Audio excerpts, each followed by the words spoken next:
L'argument ontologique est fondé non pas sur l'observation du monde, comme les arguments cosmologiques et téléologiques, mais sur la raison seule, plus précisément sur l'étude de l'être, l'ontologie. Sa forme la plus ancienne et la plus populaire remonte à saint Anselme, au XIe siècle avant Jésus-Christ. Anselme commence par définir Dieu comme un être tel qu'aucun être plus grand ne peut être conçu. Or, l'existence est possible et exister est plus grand que de ne pas exister.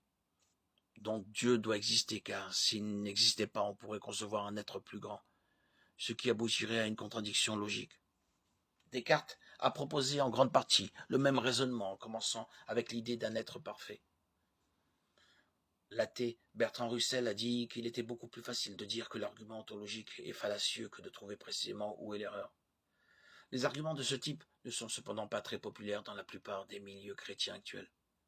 D'abord, on préfère éviter de définir Dieu, ensuite leur attrait subjectif pour les incroyants est faible, du fait du manque d'éléments objectifs, et enfin, on affirme difficilement que quelque chose doit toujours simplement exister par définition.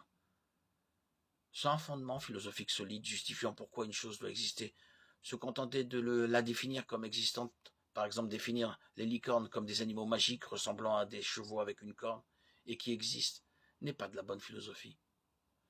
Malgré ces problèmes, plusieurs philosophes contemporains de premier plan continuent de s'intéresser à cet argument théiste inhabituel.